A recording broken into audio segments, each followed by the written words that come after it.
Crush. ഒരു ഞെട്ടിലോടെ അഞ്ജലി ആ സത്യം മനസ്സിലായിക്കൊണ്ട് അവിടെ അവശേഷിച്ച ഓരോരുത്തരുടെയും മുഖഭാവം എന്താണെന്നറിയാൻ എല്ലാവരെയും മാറി മാറി നോക്കി. വിദ്യയുടെ വീട്ടുകാർ പൊതിഞ്ഞ് സ്നേഹപ്രകടനം നടത്തുകയാണ്. എല്ലാത്തിന്റെയും മുഖത്ത് ലോട്ടറി അടിച്ച ഭാവം. ആ പയ്യൻ മാത്രം ഏകയുടെ അടുത്ത് വിഷമത്തോടെ മുഖം കുനിച്ച് നിൽപ്പുണ്ട്. പിന്നീട് അവൾ നോക്കിയത് രുദ്രദേവ് വർമ്മയാണ്. വാതിൽക്കൽ നിൽക്കുന്ന ഡേവിഡിനോട് എന്തോ കാര്യമായ ചർച്ചയിലാണ് അയാൾ. മുഖഭാവം വ്യക്തമല്ല. തനിക്ക് തോന്നിയ സംശയം ആരോടും പറയാൻ പറ്റാത്ത അവസ്ഥയിലാണ് താൻ ഇപ്പോൾ ഉള്ളതെന്ന് അഞ്ജലിക്ക് തോന്നി. എന്താണ് താൻ പറയേണ്ടത്? ഏകയാണ് രാജലക്ഷ്മിയുടെ മകളെന്നോ? വിദ്യക്ക് ലഭിച്ച ഭാഗ്യം ഏകയുടെ തലയിൽ താൻ തന്നെ അറിഞ്ഞുകൊണ്ട് വെച്ചു കൊടുക്കുന്നതിന്റെ സമമാണത്. വിദ്യ എങ്ങനെ ഇതിൽ നിന്ന് പിന്തിരിപ്പിക്കാം? പക്ഷെ ഏകയെ സാധ്യമല്ല. അവളുടെ വീട്ടുകാർ അവൾക്ക് ഇത്രയും വലിയ കെണിയൊരുക്കിയിട്ടും ഇവൾ എന്തുകൊണ്ട് വായ തുറക്കുന്നില്ല? താൻ മനസ്സിലാക്കിയെടുത്തോളം ഏക വിശ്വനാഥന് സ്ട്രോങ് ആയിട്ടുള്ള ഒരു പെൺകുട്ടിയാണ്. എന്തിനാ അവൾ ഇവിടെ സൈലന്റായി? അഞ്ജലിക്ക് എന്തൊക്കെയോ മനസ്സിലായി. അവൾ തന്റെ പപ്പയെ കാണാൻ തിടുക്കപ്പെട്ട് മുറിയിലേക്ക് ഓടി. വാമികയുടെ നോട്ടവും ഏകയിൽ തന്നെയായിരുന്നു. ഏക തന്റെ ഏട്ടനെ മനഃപൂർവ്വം ചതിച്ചു എന്ന് അവൾക്കും വിശ്വസിക്കാൻ കഴിഞ്ഞില്ല. ഏക വിശ്വനാഥൻ എന്ന പേര് അവളുടെ മനസ്സിലും തെളിഞ്ഞു തന്നെ നിന്നു. അതേ സംശയത്തോടെ വാമിക നോക്കിയത് ഡേവിഡിനെയാണ്. അവന്റെ നോട്ടവും ഇടയ്ക്കിടയ്ക്ക് രുദ്രദേവ് വർമ്മയുടെ മുഖത്തൊന്നും പാളി വാമികയിലേക്ക് തന്നെ നീണ്ടു. അവൾക്ക് എന്തോ തന്നോട് പറയാനുള്ള പോലെയൊക്കെ അവനും തോന്നി. അന്നത്തെ രാത്രി മാൻഷനിൽ സന്തോഷത്തിന്റെ ദിവസമായിരുന്നു. വിദ്യ വന്ന സന്തോഷവും വൈരിൻ അവളെ ജീവിത സഖിയാക്കിയതിന്റെ സന്തോഷമൊക്കെ ജാനകിയും ദേവിയെ ആഘോഷിച്ചത് കിച്ചണിൽ സ്വാദിഷ്ടമായ ഭക്ഷണം തയ്യാറാക്കിയുണ്ടായിരുന്നു. കൂടാതെ വിദ്യയുടെ വീട്ടുകാർ അവളെ ഏൽപ്പിച്ച ശേഷം രാത്രി തന്നെ മടങ്ങിപ്പോകാനുള്ള തയ്യാറെടുപ്പിലാണ്. അതുകൊണ്ട് അവരെ സൽക്കരിച്ചു വിടാൻ തന്നെ ഇരുവരും തീരുമാനമെടുക്കുമ്പോൾ ബാക്കിയുള്ള പെണ്ണുങ്ങൾ കിച്ചന്റെ നിഴൽ വെട്ടത്ത് പോലും വന്നില്ല. അവർക്ക് എല്ലാത്തിനോടും പ്രതിഷേധമായിരുന്നു. വർഷങ്ങൾക്ക് ശേഷമുള്ള തങ്ങളുടെ ഇണക്കം ദേവികയും ജാനയും സംസാരിച്ചുകൊണ്ട് ആഘോഷിച്ചു എന്ന് വേണം പറയാൻ. കിച്ചണിൽ നിൽക്കുമ്പോൾ ഇരുവർക്കും 100 നാവായിരുന്നു. നീ എന്നോട് ക്ഷമിക്ക് ദേവിയെ. എൻ്റെ ഒരേ ഒരു മരുമകളാ നീ. നിന്നെ എൻ്റെ പെൺമക്കളിൽ ഒരാളായിട്ട് മാത്രമേ ഇന്നേവരെ ഞാൻ കണ്ടിട്ടുള്ളൂ. ആ നീ തന്നെ രാജയെ വീട്ടിൽ നിന്ന് ഇറങ്ങിപ്പോകാൻ സഹായിച്ചു എന്നറിഞ്ഞപ്പോൾ എനിക്ക് സഹിച്ചില്ല. മറന്നേക്കാമേ, എല്ലാം വിധിയ. ആൾക്ക് വിധിച്ച വിശ്വനാഥൻ്റെ കൂടെയുള്ള ജീവിതം. പക്ഷേ അതിലവൾ പരാജയപ്പെട്ടു. എന്താണ് അവൾക്ക് സംഭവിച്ചെന്നറിയില്ല. ഇനി പഴയതൊക്കെ പറഞ്ഞിട്ട് എന്തിനാ? അവളുടെ മകളെ ഓർത്ത് അവളിപ്പോൾ സന്തോഷിക്കുന്നുണ്ടാവും. ആൾക്ക് വേണ്ടി നമുക്ക് ചെയ്തു കൊടുക്കാൻ പറ്റിയ ഏറ്റവും വലിയ സഹായം ഇത് തന്നെയാ, അല്ലേ അമ്മേ? അതെ, അത് തന്നെയാണ് ഞാനും ഓർത്ത്. ഇരുവരുടെയും സംസാരം കേട്ടുകൊണ്ടാണ് പവിത്രയിലേക്ക് വന്ന് പവിത്രയുടെ മുഖത്ത് നോക്കാൻ ഇരുവർക്കും പ്രയാസം തോന്നി. പക്ഷേ മനസ്സിലെ വിഷമം മറച്ചു വെച്ച് തൻ്റെ അമ്മയ്ക്കും ദേവിക്കും ഒപ്പം കൂടി അവർ. ജോലിക്ക് വരുന്ന ചേച്ചി ഇന്ന് നേരത്തെ പോയി. അവരുടെ മോളുടെ വിവാഹ നിശ്ചയം നാളെ. എന്തൊക്കെ ചെയ്യാനുണ്ടാവും ഒരു വീട്ടില്? ഒന്നാമത് അച്ഛനില്ലാത്തൊരു കുട്ടിയുടെ അമ്മയാ. പറഞ്ഞു പൂർത്തിയാക്കാൻ കഴിയാതെ പവിത്രയുടെ സ്വരമിടറി. എങ്കിലും തിരക്കിട്ട് പണിയെടുക്കുന്നതായി ഭാവിച്ച് അവരോരോന്നും ചെയ്തു കൂട്ടി. വലിയ ബൗളുകളിൽ കറി പകർത്തി അതിൽ നിന്നൊരെണ്ണം കയ്യിലെടുത്ത് 6 ഡൈനിങ് ടേബിൾ ലക്ഷ്യമാക്കി നടക്കുമ്പോൾ പരസ്പരം ഒന്ന് നോക്കിയ ശേഷം ദേവികയും ജാനകിയും അവർക്ക് പിന്നാലെ കറികളുമായി നടന്നു. മോളെ പവിത്രേ, വർഷയെ ഞാൻ മറന്നു നീ കരുതിയോ? ജാനകി അല്പ ഉച്ചത്തിലാണ് പുറകിൽ നിന്ന് വിളിച്ചു ചോദിച്ച്. ഭക്ഷണം കഴിക്കാനെത്തിയ എല്ലാവരും അത് കേൾക്കുകയും ചെയ്തു. എന്തോ ഒരു ഉറച്ച തീരുമാനത്തിന് തുടക്കം കുറിച്ചുകൊണ്ട് ജാനകി ഡൈനിങ് ചെയറിലായിരുന്ന ശേഷം എല്ലാവരോടും ഇരിക്കാനായി പറഞ്ഞു. ഓരോരുത്തരും ചുറ്റിലും ഇരിക്കുമ്പോൾ രാധികയോ വർഷയോ അഞ്ജലിയോ പ്രിയോ ഒന്നും അവിടെ ഉണ്ടായിരുന്നില്ല. അതുപോലെ രുദ്രദേവ് വർമ്മയും വൈരിനോ നേരം വന്നിരുന്നില്ല. 2-3 മാസത്തെ വ്യത്യാസമേ ഉള്ളൂ എങ്കിലും പ്രിയയും രാധികയും വെച്ച് നോക്കുകയാണെങ്കിൽ വർഷ ഈ വീട്ടിലെ മൂത്ത പെൺകുട്ടിയാ. അതുകൊണ്ട് എത്രയും പെട്ടെന്ന് അവളുടെ വിവാഹം നടത്താൻ ഞാനങ്ങ് തീരുമാനിച്ചു. വേണു ജീവിച്ചിരിപ്പില്ലെന്ന കുറവ് വർഷക്കോ പവിത്രയ്ക്കോ ഉണ്ടാവാൻ പാടില്ല. എൻ്റെ മാത്രം തീരുമാനമല്ലേ ഇത്, രുദ്രന്റെ കൂടിയാ. പിന്നെ രാധികയുടെയും പ്രിയയുടെയും കാര്യത്തിൽ തീരുമാനമെടുക്കാൻ ഞാൻ ആളല്ല. രാജഗോപാലും അതും ഉണ്ടല്ലോ. വിച്ചുവിൻ്റെയും വിദ്യമോളുടെയും വിവാഹം കഴിഞ്ഞ ശേഷം നമുക്ക് വർഷയുടെ വിവാഹം പെട്ടെന്ന് തന്നെ നടത്തണം. ആർ പറഞ്ഞു നിർത്തുമ്പോൾ രേവതി മാത്രം മുഖം വീർപ്പിച്ചിരുന്നു. അഞ്ജലി ഇവർക്ക് ഇപ്പോഴും അന്യ തന്നെയാണ്. കണ്ടില്ലേ ആട്ടോപ്പേരും ദേവിയെ ചിരിക്കുന്നു. പവിത്രയ്ക്ക് തെല്ലൊരു ആശ്വാസം തോന്നി. വർഷയുടെ മനസ്സിൽ ഇനി വൈരിനുണ്ടാവാൻ പാടില്ലെന്ന് ഉറച്ച തീരുമാനം അവർ അപ്പോഴേക്ക് എടുത്തു കഴിഞ്ഞിരുന്നു. വിദ്യയുടെ വീട്ടുകാർക്ക് വിരുന്ന സൽക്കാരമൊക്കെ നടത്തി അവരെ യാത്രയാക്കാൻ മാൻഷന്റെ പുറത്ത് ഒത്തുകൂടി എല്ലാവരും. വിദ്യ സങ്കടം നടിച്ച് നിൽപ്പാണ്. രാധാമണിയെ ഐശുവിനെയും ചേർത്ത് പിടിച്ച് കരച്ചിൽ നാടകമൊക്കെ നടത്തുന്നുണ്ട്. അല്പം മാറി നിന്ന് ഫോണിൽ തോണ്ടിരിക്കുന്ന സിനിമാ നടനെ കണ്ടതും വിദ്യയ്ക്ക് ആ മാൻഷന് ചുറ്റും എടുത്തിയാടി ഓടാൻ തോന്നി. സന്തോഷം കാരണം ഭ്രാന്തി പിടിച്ച അവസ്ഥ. വൈരിൻ തന്നെ ഒറ്റക്കിട്ടാൻ കാത്തിരിക്കുകയാവും. എല്ലാവരും പോയി കഴിയുമ്പോൾ തന്നോട് വന്ന് മിണ്ടുമായിരിക്കും. എന്താവും അവന് തന്നോട് പറയുക? താൻ എന്താണ് അവനെ വിളിക്കേണ്ടത്? ഓർത്തിട്ട് വിദ്യക്ക് കുളിര് പോരി. അപ്പോഴാണ് ബാഗും തോളിൽ തൂക്കി ധൃതിപ്പെട്ടേക അവിടേക്ക് വന്ന്. അവൾ സ്വന്തം വീട്ടുകാർക്കൊപ്പം പോകാൻ തയ്യാറായി വരുന്ന പോലെയാണ് എല്ലാവർക്കും തോന്നിയത്. വൈരിന് ഒരു നിമിഷം ഒന്ന് ഞെട്ടി. ഇന്ന് മാൻഷന്റെ ടെറസിൽ താൻ കാത്തു നിൽക്കുമെന്ന് പറഞ്ഞതാണ്. കാണുമ്പോൾ പറയാനിപ്പോൾ പുതിയൊരു കാര്യം കൂടി തനിക്കുണ്ട്. അച്ഛൻ തല്ലിയ ദേഷ്യവും താൻ റിജക്ട് ചെയ്തെന്ന കാരണം കൊണ്ടാവുമോ ബാഗും തൂക്കി പെണ്ണിറങ്ങിയത്? ആരെയും മൈൻഡ് ചെയ്യാതെ തന്റെ ഫാമിലിക്കൊപ്പം കൂടാതെ ഗേറ്റ് ലക്ഷ്യമാക്കി മുഖം കുനിച്ച് നടന്നു പോകുന്നവളെ രുദ്രദേവ് പുറകിൽ നിന്ന് വിളിച്ചു. ഏകാ. ഒരു നിമിഷം നിശ്ചലയായി നിന്ന ശേഷം അവളും തിരിഞ്ഞു നോക്കി. എവിടെ എവിടെ പോവാ? കൈ ഉയർത്തി ഉച്ചത്തിൽ ചോദിച്ചു അയാൾ. രുദ്രദേവ് വർമ്മയെ ഒരു നിമിഷം നോക്കിയ ശേഷം രാധാമണിയുടെ മുഖത്ത് തറപ്പിച്ച് നോക്കിക്കൊണ്ട് അവൾ ഉച്ചത്തിൽ തന്നെ വിളിച്ചു പറഞ്ഞു. രണ്ടാനച്ഛന് കുറച്ച് സീരിയസാ. ഹോസ്പിറ്റലിൽ നിന്ന് കോൾ വന്നിരുന്നു. എൻ്റെ അടുത്ത് റോള് കഴിഞ്ഞില്ലേ? പ്ലാനിങ് എല്ലാം ചീറ്റിപ്പോയി. ഇനി അടുത്ത പണക്കാരനെ കണ്ടുപിടിച്ചാലല്ലേ ലോൺ അടക്കാൻ പറ്റൂ. പണം അതില്ലാതെ ജീവിക്കാൻ പറ്റില്ല. സോ പോവാ. ഇളറിയ സ്വരം ചേർത്ത് വയ്ക്കുമ്പോൾ കരയാതിരിക്കാനാവുന്നത്ര ശ്രമിച്ചു അവൾ. വേഗത്തിൽ തിരിഞ്ഞടന്ന് ഇരുളിലേക്ക് മറഞ്ഞു. നാട്ടിലേക്കുള്ള മടക്കയാത്രയിൽ സർവ്വ നശിച്ചവളെ പോലെയാണ് ഏക കാറിലിരുന്നത്. വിശ്വനാഥന് സീരിയസ് ആണെന്ന് പറഞ്ഞുകൊണ്ടാണ് ഏക മാൻഷന് പുറത്തേക്ക് കടക്കുമ്പോൾ പുറകിൽ രാധാമണിയുടെ നെഞ്ചത്തടിച്ചുള്ള നിലവിളിയും പുരുഷോത്തമന്റെ സമാധാനിപ്പിക്കൽ നാടകമൊക്കെ അരങ്ങേറുന്നുണ്ടായിരുന്നു. നെഞ്ചുപൊട്ടുന്ന വേദന അവൾക്ക് ആ നിമിഷം തോന്നിപ്പോയി. തന്റെ മാത്രം പ്രിയപ്പെട്ട അച്ഛയ്ക്കും അമ്മയ്ക്കും ഇപ്പോൾ അവകാശികൾ ഏറെയാണ്. എന്നാൽ തനിക്കോ? ഇത്രയും നാൾ മൊളിമറിഞ്ഞിരുന്ന് കരുക്കൾ നീക്കിയ പുതിയ അച്ഛനും രണ്ടാനമ്മയും. കാര്യമറിഞ്ഞ ശേഷം മാൻഷനിലാകെ ഒരു വെപ്രാളമായിരുന്നു. ഒന്നുമില്ലെങ്കിലും രുദ്രദേവ് വർമ്മയുടെ സഹോദരി ഭർത്താവാണ് ഹോസ്പിറ്റലിലുള്ളത്. അതുമാത്രമല്ലല്ലോ, വിദ്യയുടെ അച്ഛൻ കൂടിയാണ്. കരഞ്ഞളവ് നിൽക്കുന്ന വിദ്യയെ ജാനകിയും ദേവിയെയും കൂടി സമാധാനിപ്പിക്കുന്നുണ്ട്. രുദ്രദേവ് വർമ്മയും വൈര്യനും പെട്ടെന്ന് തന്നെ ട്രിവാൻഡ്രത്തേക്ക് പുറപ്പെടാൻ തയ്യാറെടുത്തു. അവർക്കൊപ്പം മധു രാജഗോപാലും ഒപ്പം കൂടി. ദേവൻ മാത്രം ഒന്നിലും പെടാതെ മാറി നിന്നതേയുള്ളൂ. ദുഃഖം അഭിനയിച്ച് കുടുംബത്തെ യാത്രയാക്കാൻ നിന്ന വിദ്യക്കും അവരോടൊപ്പം നാട്ടിലേക്ക് തന്നെ മടങ്ങേണ്ടി വന്നു. അച്ഛന് സീരിയസ് ആണെന്ന് അറിയുമ്പോൾ അച്ഛന്റെ പ്രിയപ്പെട്ട മകൾക്ക് എങ്ങനെ ഇവിടെ തുടരാൻ സാധിക്കും? മാൻഷനിൽ നിന്ന് വരാൻ വിദ്യക്ക് തീരെ താല്പര്യമില്ലായിരുന്നിട്ട് കൂടി ആൾക്ക് തിരികെ വരേണ്ടി വന്നു. 2-3 വലിയ കാറുകളിലായി ട്രിവാൻഡ്രത്തേക്ക് എല്ലാവരും പുറപ്പെടുമ്പോൾ ഏകെ അത്രയും സമയം തടഞ്ഞു വെച്ചിരുന്ന ഡേവിഡ് അവളെയും വലിച്ചൊരു കാറിൽ കയറിയിരുന്നു. തീരെ താല്പര്യമില്ലായിരുന്നിട്ട് കൂടി ആൾക്ക് കൂടുതൽ എതിർക്കാൻ സാധിച്ചില്ല. അത്രയ്ക്കും മാനസികമായി തളർന്നിരുന്നു ഏക. ഈ പ്രശ്നങ്ങളൊക്കെ നടക്കുമ്പോഴും ഇനി എങ്ങോട്ട് പോകണമെന്ന് അവൾക്ക് യാതൊരു ഐഡിയയും ഇല്ലായിരുന്നു. വീട്ടിലേക്ക് തിരികെ പോകാൻ കഴിയില്ലെങ്കിലും മാൻഷനിൽ തുടരുമെന്ന് ഉറച്ച തീരുമാനമെടുത്തിരുന്നവൾ. അപ്പോഴാണ് ഹോസ്പിറ്റലിൽ നിന്നുള്ള കോൾ വരുന്നത്. വിശ്വനാഥന്റെ അവസ്ഥ മോശമാണെന്ന് ബന്ധുക്കളെ വിവരമറിയിക്കാൻ ഡോക്ടർ പറഞ്ഞു എന്നും പറഞ്ഞു ബൈസ്റ്റാൻഡറാണ് ഏകെ വിളിച്ച് വിവരം അറിയിച്ച്. കാറിലിരിക്കുമ്പോഴും വിദ്യയും രാധാമണിയും ഉൾപ്പെടെ ആ കുടുംബത്തിലുള്ളവരാകെ വല്ലാത്തൊരവസ്ഥയിലായി. ആശുപത്രിയിൽ എത്തുമ്പോൾ അയാളങ്ങ് തീർന്നാ മതിയായിരുന്നു. എൻ്റെ ദൈവമേ, ഇനിയിപ്പോൾ അവസാനമായിട്ട് മോളെ കാണുന്നങ്ങനെ അങ്ങനെ പറഞ്ഞോ, എല്ലാം അതോടെ കഴിഞ്ഞു. രാധാമണി തലയിൽ കൈവച്ച് പറയുമ്പോഴും വിവേകൊഴികളുള്ള എല്ലാവരിലും ഒരുപോലെ ടെൻഷൻ പ്രകടമായിരുന്നു. വിദ്യ മോളെ, ഡോക്ടർ വന്ന് അങ്ങനെ വല്ലതും പറഞ്ഞാലേ മോള് ചാടിക്കറി എങ്ങനെ അടുത്തേക്ക് വെക്കണം, കേട്ടല്ലോ. ഒരു കാരണവശാലും അയാളുടെ അടുത്തേക്ക് വിടരുത്, മനസ്സിലായോ അച്ഛൻ പറയുന്നത്? മുന്നിൽ നിന്നുകൊണ്ട് പിന്നിലേക്ക് തിരിഞ്ഞു നോക്കി വിദ്യയോടായി പതിയെ പുരുഷോത്തമൻ പറയുമ്പോൾ ഇനിയും പിടിച്ചെടുക്കാൻ കഴിയാത്ത പോലെ വിവേക് പൊട്ടിക്കരഞ്ഞു. നിനക്ക് എന്താണ് ചെക്ക, നിന്റെ വലവനും ചത്തോ? കരയുന്ന കണ്ടാ തോന്നും നിന്റെ തന്തയാ ചാൻ പോകുന്നേന്ന്.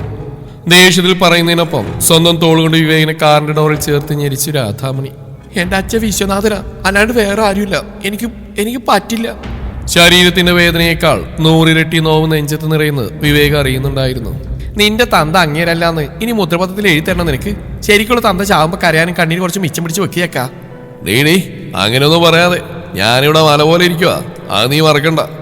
പുറത്തേക്ക് നോക്കി സീറ്റിലേക്ക് ചാരിയെന്ന് പുരുഷോത്തമൻ പറയുമ്പോൾ തനിക്ക് ശരിക്കും ഇവിടെ എന്താണ് റോളെന്നറിയാതിരിക്കുകയാണ് അരവിന്ദ്. ഈ സിറ്റുവേഷനിലും വിദ്യയുടെ മനസ്സിൽ ഞെട്ടൽ മാറാത്ത വിധം ഒരുവന്റെ മുഖം തെളിഞ്ഞങ്ങനെ നിന്നു. അതും മുന്നിൽ വന്നിന്ന് തന്നെ ചൂഴ്ന്നു നോക്കിയ നോട്ടം. വിദ്യയാകെ കോരി തരിച്ചു പോയി. വെളുപ്പിനാണ് അവരെല്ലാം ഹോസ്പിറ്റലിൽ എത്തിയത്. വൈര്യൻ പതിവ് പോലെ മാസ്ക് ധരിച്ചുകൊണ്ടാണ് രുദ്രദേവ് വർമ്മയ്ക്കൊപ്പം ഡ്യൂട്ടി ഡോക്ടറുടെ മുറിയിലേക്ക് കടന്നു. അപ്പോഴും മറ്റെല്ലാവരും പുറത്തു തന്നെ ഉണ്ടായിരുന്നു. ഏക കൂടെ കയറാൻ തുനിഞ്ഞതും രാധാമണി അവൾ അതിനെ അനുവദിക്കാതെ തടഞ്ഞു നിർത്തി. അവിടെ നിന്നവൾ ഐസിയുവിന്റെ ഭാഗത്തേക്ക് ഓടുന്നു രുദ്രദേവ് ഉൾപ്പെടെ എല്ലാവരും കണ്ടിരുന്നു. വിശ്വനാഥന് സ്ഥിരമായി നോക്കിയിരുന്ന ഡോക്ടർ എത്തിയിരുന്നില്ല. അദ്ദേഹത്തിന്റെ അസിസ്റ്റന്റാണ് അവരോട് സംസാരിച്ചത്. വിശ്വനാഥന്റെ ഫാമിലിയോട് സർജറിക്ക് മുമ്പ് തന്നെ കാര്യങ്ങളെല്ലാം വിശദീകരിച്ചിരുന്നു. ഈ ശസ്ത്രക്രിയ താങ്ങാൻ ശരീരത്തിന് വലിയ ശക്തി തന്നെ വേണം. മദ്യപാനം മൂലമുണ്ടായ സീറോസിസ് കാരണം അദ്ദേഹത്തിന്റെ ശരീരം വളരെ ദുർബലമായിരുന്നു. ഹൃദയം, ശ്വാസകോശം, വൃക്കകളെല്ലാം തന്നെ ഇതിനകം സമ്മർദ്ദത്തിലായിരുന്നു. ഇപ്പോൾ ഏറ്റവും വലിയ പ്രശ്നം ശരീരം പുതിയ കരളിനെ സ്വീകരിക്കുക എന്നുള്ളതാണ്. റിജക്ഷന്റെ സൂചനകളൊക്കെ കാണുന്നുണ്ട്. അതുകൊണ്ട് ശക്തമായ മരുന്നുകൾ നൽകിയാണ്. അടുത്ത 48 hours വളരെ നിർണായകമാണ്. ഈ സമയത്ത് കരൾ പ്രവർത്തനം തുടങ്ങുമോ, വൃക്കകൾ നിലനിൽക്കുമോ, ഇൻഫെക്ഷൻ നിയന്ത്രിക്കാനാവുമോ, ഇവയെല്ലാം അറിയാൻ സാധിക്കും. പക്ഷേ അപകട സാധ്യതയും കാണുന്നുണ്ട്. ഈ അവസ്ഥയിൽ എപ്പോഴോ ബോധം വന്നപ്പോൾ ഒരു രുദ്രദേവ് വർമ്മയെ അദ്ദേഹം വിവരറിയിക്കാൻ ആവശ്യപ്പെട്ടു. എറണാകുളം RV ഗ്രൂപ്പിന്റെ ഉടമസ്ഥനാണ് അദ്ദേഹം വിശ്വനാഥൻ പറഞ്ഞു. ഫാമിലിയോട് ചോദിക്കാൻ ഞങ്ങൾക്കൊന്നും ചെയ്യാൻ സാധിക്കില്ല. അതാണ് അവർ വിവരറിയിക്കാൻ ബൈസ്റ്റാൻഡറോട് ആവശ്യപ്പെട്ടത്. താൻ പറയുന്ന ആൾ തന്നെയാണ് തന്റെ മുമ്പിലുള്ളതെന്നറിയാതെ രുദ്രദേവിനെയും വൈരിനെയും മാറി മാറി നോക്കിയാണ് ഡോക്ടർ ഓരോന്ന് പറയുന്നത്. അത് ഞാനാണ് ഡോക്ടർ. എൻ്റെ പെങ്ങളുടെ ഹസ്ബൻഡാ വിശ്വനാഥൻ. കേട്ടതും ഡോക്ടർ മുഖത്തൊരു അമ്പരപ്പ് പ്രകടമായി. ഓഹോ, അപ്പൊ അത് നിങ്ങളാണല്ലേ? RV ഗ്രൂപ്പ്സ് കേട്ടിട്ടുണ്ട്, പക്ഷെ നേരിൽ കാണുന്നത് ഇതാദ്യാ. എന്നിട്ടാണ് സർജറിക്ക് വേണ്ട കാശിനായിട്ട് ആ പാവംകുട്ടി ഒറ്റയ്ക്ക് കഷ്ടപ്പെട്ട്. എനിവേ, അയാൾക്ക് ബോധം വരുവാണെങ്കിൽ ഒന്ന് കയറി കണ്ടേക്കും. ഈ കണ്ടീഷനിൽ വിസിറ്റേഴ്സ് അലൗഡ് അല്ല. ബട്ട് പേഷ്യന്റെ അവസ്ഥ കണക്കിലെടുത്ത് മുൻകരുതലോട് അല്പസമയം നിങ്ങൾക്ക് സംസാരിക്കാം. ICUവിന് മുമ്പിലായി ആൾക്കൂട്ടം പാടില്ല.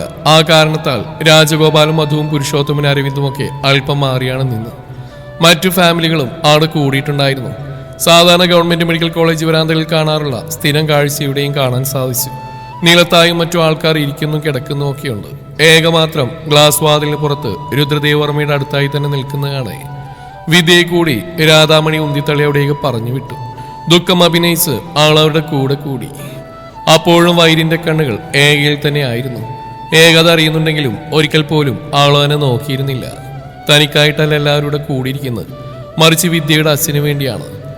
വൈരിന്റെ ഭാവി അമ്മായിച്ചനാണ് അകത്ത് കിടക്കുന്നത്. ആ ഓർമ്മയിൽ അവളിൽ നിന്നൊരു തേങ്ങൽ പുറത്തേക്ക് വന്നു. എന്തിനാടി വെറുതെ സീനുണ്ടാക്കുന്നേ? നിന്റെ തന്തയൊന്ന് ചത്താ മതി എന്നപ്പോ എന്റെ പ്രാർത്ഥന. നീ കണ്ടോ, ആ നിൽക്കുന്ന സൂപ്പർ സ്റ്റാർ ആദ്യ കാഴ്ചയിൽ തന്നെ എന്റെ മുന്നിൽ മൂക്കും കുത്തി വീണു. അടങ്ങി ഒതുങ്ങി കൂടെ നിന്ന നിനക്ക് ഉപയോഗമുണ്ട്. നക്കാപ്പിച്ച് പോലും ഞാൻ നിനക്കും തന്നേക്കാം. സെലിബ്രിറ്റി സ്റ്റാറ്റസുള്ള എൻ്റെ ജീവിതം കണ്ട് അസൂയപ്പെടാൻ എൻ്റെ ജീവിതത്തിൽ നീയും വേണമെന്ന് എനിക്ക് ആഗ്രഹമുണ്ട്. കണ്ടോ നീ വൈരിന്റെ നോട്ടം ഇവിടേക്കാ. എന്നെ കണ്ടിട്ടും അവനും മതിയാവുന്നില്ല. കഴുത്തിൽ അണിഞ്ഞിരിക്കുന്ന ചെയിനിന്റെ ലോക്കറ്റിന്റെ അറ്റം കടിച്ചുകൊണ്ട് പതിഞ്ഞ സ്വരത്തിൽ ഏകയുടെ കാതിൽ വിദ്യ പറയുമ്പോൾ ആ മുഖത്തേക്കും വൈരിനെയും അവൾ മാറി മാറി ഒരിക്കൽ മാത്രമൊന്ന് നോക്കി. സഹിക്കാൻ പറ്റുന്നില്ല. അവന്റെ നെഞ്ചിൽ ചേർന്നിരുന്ന മനോഹരമായ നിമിഷങ്ങൾ മനസ്സിൽ തെളിഞ്ഞതും ആ ദുഃഖത്തിനു മേൽ തന്റെ പ്രിയപ്പെട്ട അച്ഛയുടെ മുഖം കൂടി കൂടുതൽ മികവിൽ തെളിഞ്ഞു. വളർന്നു പോയതുപോലെ അവൾ ചുമരിൽ തലയേർത്ത് കണ്ണുകൾ അടച്ചു നിന്നു. മാൻഷിൽ നിന്നും ദേവികയുടെയും ജാനകിയുടെയും കോളുകൾ ഇടതടവിൽ ആ ഡേവിഡിന്റെ ഫോണിലേക്ക് വരുന്നുണ്ടായിരുന്നു. അകത്ത് മെഷീനുകളോട് ചേർന്ന് കിടക്കുകയാണ് വിശ്വനാഥൻ. മിസ്റ്റർ വർമ്മ, പേഷ്യന്റ് ഇപ്പോൾ വെന്റിലേറ്ററില്ല, സംസാരിക്കാൻ കഴിയില്ല, പക്ഷെ ബോധമുണ്ട്. നിങ്ങൾ കാണുമെന്നൊരു കയ്യാങ്ക്യങ്ങളിലൂടെ ആവർത്തിച്ചറിയിക്കുകയാണ്. 2 മിനിറ്റ് മാത്രം കാണാം. അദ്ദേഹത്തെ വികാരാധീനനാക്കരുത്. ഡോക്ടർ പറഞ്ഞതിന്റെ പൊരുളെ ഒട്ടും മനസ്സിലായില്ല. ആൾ അവിശ്വസനീയതയോടെ ഡോക്ടറെയും രുദ്രദേവ് വർമ്മയും മാറി മാറി നോക്കി. ഇങ്ങനെ ഒരു വഴിത്തിരിവ് ഒരിക്കലും പ്രതീക്ഷിച്ചിരുന്നില്ലെന്ന പോലെ വിദ്യയുടെ മുഖം പെട്ടെന്ന് വിവരണമായി. സംശയത്താൽ അവൾ രാധാമണിയെ തിരിഞ്ഞു നോക്കി. വിശ്വനാഥൻ മകളെ കാണണമെന്ന് ആവശ്യപ്പെട്ടാൽ ആദ്യമേ ചാടി അകത്ത് കയറണമെന്നാണ് വിദ്യ കരുതിയത്. പക്ഷേ അയാൾ ഇപ്പോൾ കാണണമെന്ന് ആവശ്യപ്പെടുന്നത് തന്റെ അമ്മായിയപ്പനെയാണ്. ഇതെന്തും അറിവായെന്നറിയാതെ വിദ്യയൊന്ന് പരിങ്ങി. ഡോക്ടർ, അച്ഛൻ എനിക്കൊന്ന് കാണണം പ്ലീസ്. ഇടറിയ പതിഞ്ഞ സ്വരത്തിൽ കേണപേക്ഷിക്കും പോലെയാണ് ഏക പറഞ്ഞത്. Please wait. അങ്ങനെ ഒന്നിൽ കൂടുതൽ പേർ കാണാൻ കഴിയില്ല. ഒരാൾക്ക് മാത്രം. അത് 2 മിനിറ്റ് മാത്രം സമയം തരാം.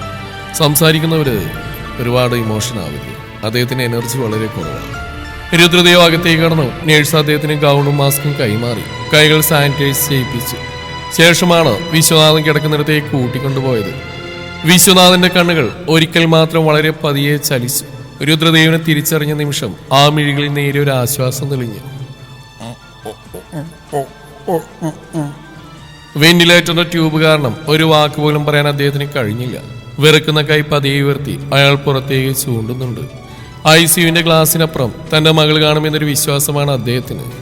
ഒരച്ഛന്റെ നിസ്സഹായാവസ്ഥ രുദ്രദേവ് അവിടെ കാണുകയായിരുന്നു. വളരെ വേഗം വിശ്വനാഥനെ മനസ്സിലാക്കാൻ രുദ്രദേവിന് സാധിച്ചു. വിശ്വനാഥൻ, നിങ്ങൾ സംസാരിക്കണ്ട. നിങ്ങളുടെ ഭാര്യ രാധാമണി തന്നെ അവളെ ഞങ്ങളുടെ കൈകളിൽ ഏൽപ്പിച്ചു. അവളിപ്പോൾ ഞങ്ങളുടെ കുടുംബത്തിലൊരംഗമാണ്.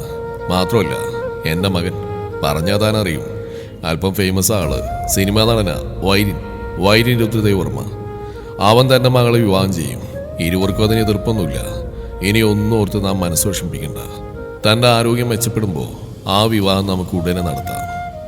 1000 ചോദ്യം തിരികെ ചോദിക്കാനുണ്ട് വിശ്വനാഥന്. ചോദിക്കാൻ കഴിയാത്തവണ്ണം അയാൾ വെപ്രാളപ്പെട്ടു. ആ പരവേശം കാണെ അടുത്തുനിന്ന നേഴ്സിന് ദേഷ്യം വരുന്നുണ്ടായിരുന്നു. ഡോക്ടർ പറഞ്ഞല്ലേ ഇത്തരത്തിലുള്ള കാര്യങ്ങൾ സംസാരിക്കാൻ പാടില്ലെന്ന്. പേഷ്യന്റ് വളരെ വീക്കാണ്, പ്ലീസ്. സിസ്റ്റർ, അയാൾ മനസ്സുകൊണ്ട് ചോദിച്ചുള്ള മറുപടിയാണ് ഞാൻ നൽകിയത്. ഈ വാർത്ത തന്നെയാ അയാൾ കൊടുക്കാൻ പറ്റിയ ഏറ്റവും നല്ല മെഡിസിൻ. അത് നിങ്ങൾക്ക് പറഞ്ഞാൽ മനസ്സിലാവില്ല. പിന്തിരിഞ്ഞ് നടക്കാൻ തുടങ്ങിയ രുദ്രദേവിന്റെ കൈക്ക് പിടിച്ച് തടഞ്ഞ വിശ്വനാഥൻ അല്പസമയം കഴിഞ്ഞതും രുദ്രദേവ് പുറത്തേക്ക് ഇറങ്ങി വരുന്ന കാണെ മറ്റൊന്നും ഓർക്കാതെ ഏക ഓടി അയാളുടെ അടുത്തേക്ക് ചെന്നു. സർ, അച്ഛക്ക് ഏക എന്തോ പറയാമെന്നും വിദ്യ ഇടയിൽ കയറി. അമ്മാവ, അച്ഛനോട് വിവാഹക്കാര്യം പറഞ്ഞോ? ഞാൻ അമ്മയുടെ വീട്ടിലെത്തിയെന്ന് അച്ഛൻ അറിഞ്ഞോ? വിശ്വനെ വിവാഹം ചെയ്യുന്ന അച്ഛൻ അറിഞ്ഞോ? രുദ്രദേവ് വിദ്യയും ഏകയും മാറി മാറി നോക്കിയ ശേഷം കോറിഡോറിന്റെ ഭാഗത്തേക്ക് നടന്നു. വൈരിനൊഴികെ മറ്റെല്ലാവരും രുദ്രദേവ് വർമ്മയുടെ പിന്നാലെ തന്നെ കൂടി. വിശ്വനാഥൻ എന്താണ് പറഞ്ഞതെന്ന് എല്ലാവർക്കും അറിയണമായിരുന്നു. എന്തായി സാറേ, വിശ്വേട്ടനോട് വിദ്യമോളുടെ കാര്യം പറഞ്ഞോ? വിവാഹം ഉടനെ ഉണ്ടാവുമെന്ന് വിശ്വേട്ടൻ അറിഞ്ഞോ? ഇനിയിപ്പോൾ ഒന്നും വൈകിക്കണ്ട, എന്ത് സംഭവിച്ചാലും വിവാഹം നടത്തണം. വിശ്വേട്ടന്റെ വലിയ ആഗ്രഹമായിരുന്നു അത്. രാധാമണിക്കും അതായിരുന്നു അറിയേണ്ടതും പറയേണ്ടതും. അടുത്തായി ക്ഷമ നശിച്ച പോലെ കണ്ണു നിറച്ച് നിൽക്കുന്ന ഏകയെ രുദ്രദേവൻ നോക്കി. നിനക്കെന്താ അറിയേണ്ടത്? ചോദിക്കേ. ഒരവസരം കിട്ടിയ പോലെ അപ്രാളത്തിൽ വിദ്യയും രാധാമണിയെ വകഞ്ഞു മാറ്റി മുന്നിലേക്ക് കയറി വന്ന ഏക. സർ പ്ലീസ്, ഇനിയെങ്കിലും ഒന്ന് പറയൂ. അച്ഛക്ക് ഇപ്പൊ എങ്ങനെയുണ്ട്? അച്ഛൻ സംസാരിക്കുന്നുണ്ടോ? ഡോക്ടർ എന്താ പറഞ്ഞേ? അച്ഛക്ക് വേദനയുണ്ടോ? സർജറി ഒക്കെ കഴിഞ്ഞല്ലേ, പിന്നെ എന്താ പെട്ടെന്ന് ഇപ്പോ? എന്നോട് ആരും ഒന്നും പറയുന്നില്ല. ഡോക്ടർമാർക്കൊക്കെ കാണണ്ടേ? അച്ഛക്കിനെ കാണാനൊന്നും തോന്നാത്ത എന്നെ അന്വേഷിച്ചു അച്ഛ. എന്നെ കാണണമെന്ന് പറഞ്ഞില്ല അച്ഛ, ഒന്ന് പറയൂ. അറിയാനുള്ള ചോദ്യങ്ങളൊക്കെ ചോദിച്ച ശേഷം ഇരുകയ്യും മുഖത്തമർത്തി വെച്ച് പൊട്ടിക്കരയുന്നവളെ രുദ്രദേവ് വർമ്മ തന്നെ നെഞ്ചിലേക്ക് അണച്ചു പിടിച്ച ശേഷം ആ മൂർത്താവിൽ ചുണ്ടുകൾ അമർത്തി. ശേഷം അവളെ എല്ലാവർക്കും നേരെ തിരിച്ചു നിർത്തി. ഇവള് വിശ്വനാഥന്റെ മകളാണെന്നുള്ളതിന് ഇനി ആർക്കെങ്കിലും എന്തെങ്കിലും തെളിവ് വേണോ? ആ ഒരൊറ്റ ചോദ്യം. അവിടെ നിന്ന് ഒരു ഇടിവെട്ടേറ്റ പോലെ സ്തംഭനാവസ്ഥയിൽ തന്നെ നിന്നു. ഡേവിഡും വൈനും അപ്പോഴും പഴയ ഭാവത്തിൽ തന്നെയാണുള്ളത്. ഈ അവസ്ഥയിലും അല്പം സന്തോഷത്തിലൊന്നും ഞെട്ടിയത് വിവേക് മാത്രമാണ്. തുടരും ഈ കഥയുടെ ബാക്കി ഭാഗം നാളെ ഇതേ സമയം.